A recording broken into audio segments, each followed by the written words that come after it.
This county had voted for Democrats since 1896. In 2020, that 80% had dropped down to President Biden only beat Trump by 5%. So a dramatic collapse. And then 3 weeks ago in the most recent presidential election, Donald Trump won decisively against Kamala Harris. That's an extraordinary swing in the space of 8 years. What was the overriding message coming from the people that you spoke to in Starr County, Texas, about immigration? It was one of widespread discontent from the locals about what they saw as a wide open border over the last 4 years. All the people I spoke to, a lot of them said the same thing. They were saying criminals are coming across the border, terrorists are coming across the border, and we don't know who these people are, and now they're in the country. We've got no way of tracking them. And I thought it was notable that almost everyone said the same thing about criminals and terrorists coming over, and we've got no way of knowing who they are. And that's really pushed them to embrace Donald Trump's policies, which Democrats would describe as extremist. And yet, here at the border, among Hispanic communities, they're embracing those policies to the extent that a lot of people I spoke to would welcome a deportation camp on the doorstep. Does it feel different when you hear that rhetoric coming from somebody who lives just a mile from the Mexican border? Yeah, I mean, these are at the cold face of the issue. It's one thing here and senators and congressmen grandstanding in Washington, D.C., hundreds of miles away from the problem. But the people here, you can see over into Mexico from their front doors in many cases. They live a sort of stone's throw from the Rio Grande. You can see the hills of Mexico just on the opposite side. The car park, the supermarket car park I was in yesterday is about 0.6 miles from Mexico. And I think the fact that these people are Hispanic, many of them, some of them are naturalized US citizens who voted. They were born in Mexico or they were born in Latin America. And yet it's these people who Trump appears to be winning over.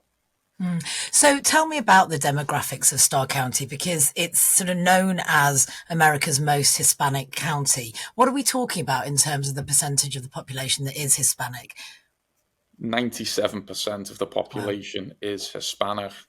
It's a lot of Spanish-only speaking residents. You know, I was out and about yesterday. A lot of people either don't speak English or it's a second language, and you know, they would be much more comfortable speaking in Spanish. A lot of Spanish shops, a lot of the signs on the different stores and restaurants are in Spanish. Quite a lot of Mexico flags on people's cars and stuff like that. So very heavily Hispanic, and it is often said that it is the most Hispanic county in the entire country. And how has it changed in terms of its voting statistics from sort of 2016 and 2020 and now?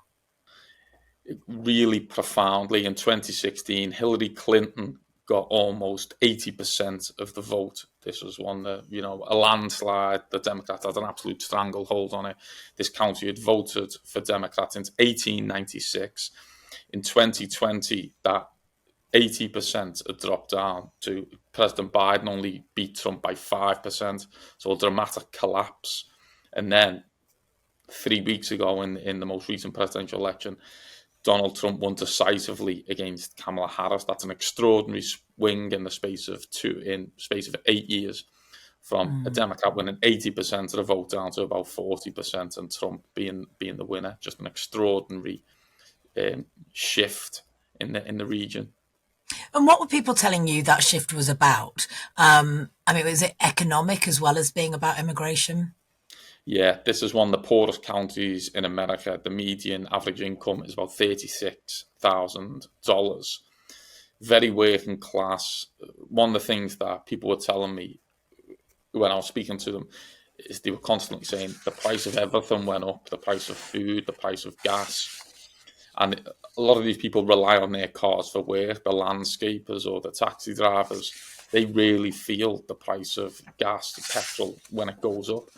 The economy was a huge, huge deal here. Now, Democrats would argue we put the money into the economy to help the working class and to sort of lift workers up. And yet, because of inflation, those surge in prices during the middle of the Biden administration, the people at the bottom were hardest hit, and that's something that they haven't forgotten, and it opened the door to Trump. And remind us what Trump has pledged to do on immigration, particularly down there in Texas. Yeah, so Trump has basically pledged to seal the border. He's pledged mass deportations. He said he'll use the military if necessary to go out, round up criminal, illegal immigrants, and then deport them. Very extremist rhetoric, according to his critics. He's brought in hardliners into the incoming administration. Tom Homan is the border czar, and he's basically pledged to, deport all illegal migrants. It was interesting speaking to Democrats who, as you can imagine, are quite downtrodden at the minute in this part of the world. But they were making the point, sort of the nightmare scenario is they know people who are in the country illegally and have been for many 10, 15, in some cases 20 years. They've built a life here. They've got children who are American citizens. They own homes, they own cars. Nightmare scenario is, are you going to see people like that sort of dragged out of the homes and deported? Yeah, I mean, a lot of people will remember, family separations, very recently under Trump point one. Yeah, I mean, ACLU lawyers who we spoke to, they made the point that legally Trump will have the power to do a lot of things. And one of the ways that might stop him is if the American people decide, actually, we don't like this is too far. So if those images that you mentioned, the family separation, you saw the children in cages, a lot of the public recoiled from that, said, actually, this is too much for us. But if Democrats and advocates are hoping the same thing will happen again, I don't think we're in the same country now as what we were in the first Trump term. I think attitudes have hardened. If attitudes around here of any indication, I mean, a lot of the people I spoke to, all of them Hispanic, were in favour of the deportation camp that's been offered in this part of the world. And a lot of them said, actually, it might be good because it'll bring a lot of good paying jobs, which is you can Yeah. see where the priorities lie. Absolutely. How much of a problem in reality have illegal border crossings been in the last 4 years? I mean, there's a lot of numbers spouted in the run up to the election, but in reality, how much of a problem has it become? Well, it's difficult to sort of quantify. If you listen to Republicans, they'll say it was, as have it, Trump say, up to 20 million people coming into the country illegally. And he says, a lot of them are criminals. He famously reuses the lines about other countries emptying their jails and mental hospitals. What sort of bolsters that argument are these high profile instances where someone in the country illegally commits, a heinous act? We've just this week, the murderer of Laken Riley, a jogger at the university in Georgia. She was murdered by someone who was in the country illegally. So Trump and his supporters will point to instances like that and say, we have to seal the border, we have to deport anyone who isn't here legally. Whereas the other side of the coin, Democrats and immigration advocates will say, actually, these people come in, vast majority are law abiding, very hard work, and they prop up the economy doing jobs that many native born Americans won't do. And if you were to deport them, the economic consequences would be devastating for the country. It's not feasible. So I think it's going to be interesting to see the balance between those two worldviews and how far Trump's willing to push it before big business says, sort of, actually, this is going too far. But interesting what you're saying about the communities there being in favour of this deportation camp. Well, there's at least a site been built for the deportation camp. It doesn't sound as if there's an awful lot of resistance even in the local community to this. No, and I do think the country is different now than in the first Trump term. It seems much more open to these arguments.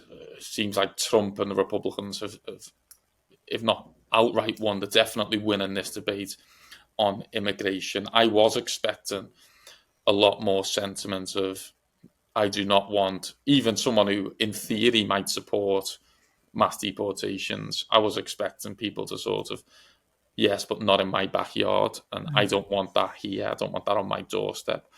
And yet, a lot of them, again, a lot of people said the same thing, in that it'll bring good paying jobs. The federal government pays well, they give good benefits. So I think that to me really struck me as indicative of where the debate is going now. The sort of human side of it that Democrats relied upon in the first Trump term seemed to be taking a backseat to the economic side. And I wonder whether part of that is due to the inflation that we've seen and the hard times that the poorest in America have endured over the last 4 years, and whether that's now sort of hardened them in a sense. Yeah, you mentioned the ACLU, the American Civil Liberties Union, and their opposition to a lot of Trump's immigration rhetoric. Do you think that those sort of legal challenges could possibly cripple or at least curb or slow down his immigration plans? Yeah, I think that's what they're hoping. As you know, America's such a litigious society, and the ACLU and similar organisations, they use the law to quite powerful effect in the 4 years of the Trump administration. Basically, what they do is they go to a federal judge in a friendly district who is sort of left leaning or a Democrat, and he'll often stay or put an order on a Trump policy. It sort of gets tangled up in the court. They can get kicked down the road. But as the ACLU told me, or said this week, what they've learned lessons over the last 8 years, but so the Trump administration, they've learned from the first 4 years. This is almost like a second attempt where they can see what went wrong, what went well. And one of the points that was made throughout this election cycle and this campaign was that this was a far more disciplined Trump. He had better people around him. He's learned what levers of power work in Washington.